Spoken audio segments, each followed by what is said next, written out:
Hello everyone, আমি তোমাদের সুনন্দা। আশা করি সবাই ভালো আছো। আমরাও কিন্তু বেশ ভালো আছি। আমার নতুন একটা ভিডিওতে তোমাদের জানাই অনেক অনেক ভালোবাসা। ঘড়িতে এখন ঠিক সকাল 8:30 মতো বাজে। সূর্যি মামা কিন্তু ওপর থেকে ভালোই উকিঝুঁকিটা দিয়েছি। কি পরিমাণ আজকে রোদের তাপ! বৃষ্টি হওয়ার কথা ছিল আজ থেকে, কিন্তু এখনও পর্যন্ত বৃষ্টির কিন্তু কোনো নামগন্ধ নেই। আর সকাল সকাল আমার মনটা তো ভীষণ খুশি হয়ে গেছে, কারণ বরমশাই সকাল সকাল নিয়ে এসেছে আমার পছন্দের ইলিশ মাছ। তো তাই ভাবলাম, মন যখন খুশি তাই সারাদিনে কিছুটা সময় আমার কাটানো, তো তারই একটা ব্লগ তোমাদের সাথে শেয়ার করি। তো প্রত্যেকবার তো ইলিশ মাছ সচরাচর আমরা শুধু সর্ষে পোস্ত দিয়ে ভাপাই করি, তো আজকে ভাবলাম একটু দই ইলিশ বানাই। তো নর্মাল একটা রেসিপি তোমাদের সাথে শেয়ার করছি। তো সাদা সর্ষে, কালো সর্ষে আর পোস্ত, লঙ্কা ভালো মতো একটু নুন দিয়ে বেটে নিয়ে তারপর ছাঁকনিতে হালকা পরিমাণে একটু ছেঁকে নিলাম। কারণ একটু যদি ছেঁকে নিয়ে কিছুটা ছাবা যদি ফেলে দেওয়া হয়, তাহলে কিন্তু যাদের অ্যাসিডিটির সমস্যা, সে অ্যাসিডিটির সমস্যা হবে না, আবার ঝোলটা কিন্তু তিতো তিতো ভাবও লাগবে না সর্ষের কারণে। তো ওই জন্য হচ্ছে কিছুটা আমি ছাঁকনাতে ছেঁকে নিলাম।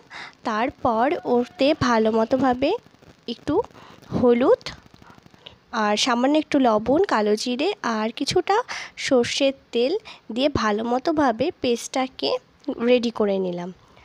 এরপর দেব হচ্ছে আমি টক দই। ভালো করে টক দইটাকে ফেটিয়ে নিতে হবে, একটুও যেন দানা দানা না থাকে। দানা দানা যদি থাকে তাহলে কিন্তু সেটাই ভালো মতোভাবে কিন্তু গলবে না পেস্টের সাথে, সে দানা দানাটা থেকেই যায়। তো ওর জন্য ভালো মতোভাবে এটাকে ব্লেন্ড করে নিতে হবে টক দইটাকে।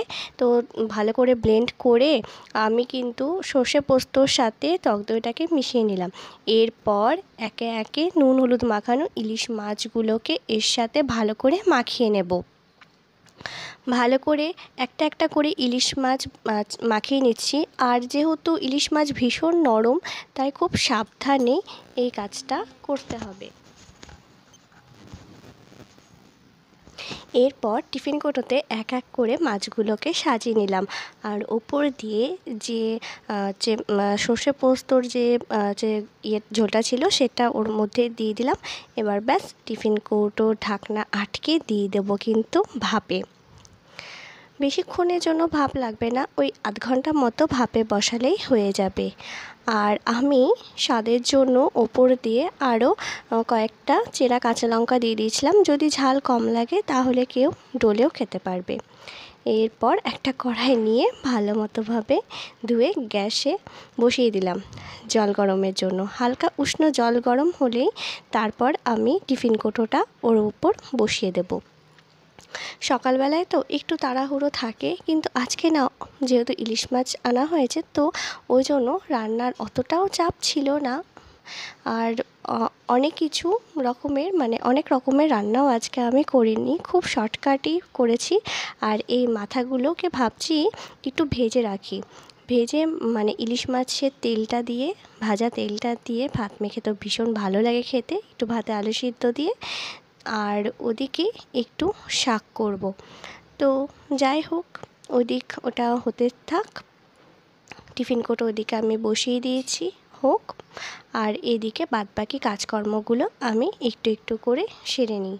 সকালবেলাটায় ভীষণ তাড়াহুড়ো থাকে, কেউ অফিসে যাবে, তো কেউ যাই হোক কীভাবে যে কেটে যায় কাজে বেরোনো তাড়াতে, তো সেরকমভাবে আমার কোনো দিনই ভিডিও শ্যুট করা হয় না। এদিকে ভাতটাও বসিয়ে দিয়েছি, ভাত মোটামুটি হয়ে এসছে। আর একটুখানি হলে ভাতটা আমি নামিয়ে দেবো। আর ওইদিকে কড়াই বসিয়ে দিয়েছি। তো কড়াইয়ে তেল গরম হয়ে গেছে, ইলিশ মাছের মাথাগুলোকে ভাজতে দিয়ে দিলাম। ভালো মতোভাবে ভাজা হয়ে যাক।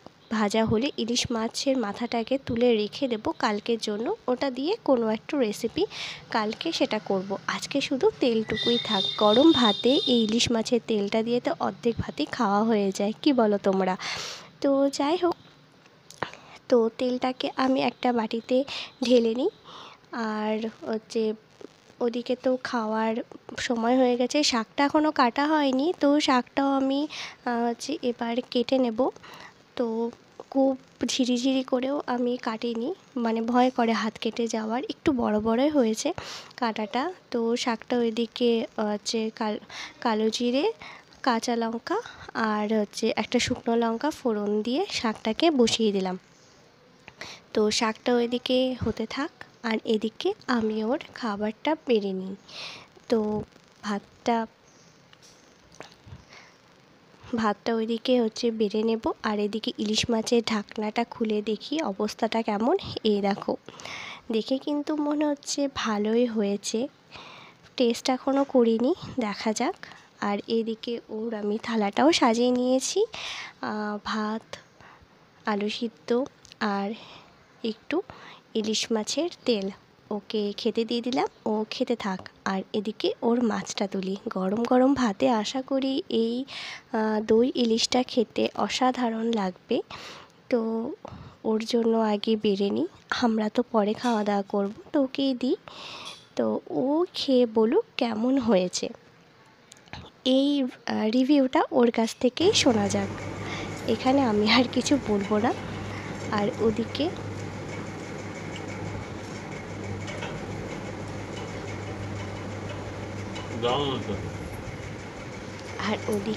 আমার শাকটাও রান্না করা হয়ে গিয়েছে, শাকটাকে নামিয়ে নিলাম। আর গাছে এই রঙ্গন ফুলগুলো এত পরিমাণ ফুটেছে, তো ভাবলাম একটুখানি তুলে একটু কানে গুঁজি, দেখি কেমন লাগে। তো যাই হোক, এই ছিল আমার ছোট্ট একটা ভিডিও তোমাদের জন্য। কেমন লাগলো অবশ্যই জানিও। সবাই ভালো থেকো, সুস্থ থেকো, সাবধানে থেকো। দেখা হবে আর একটা ভিডিওর সাথে।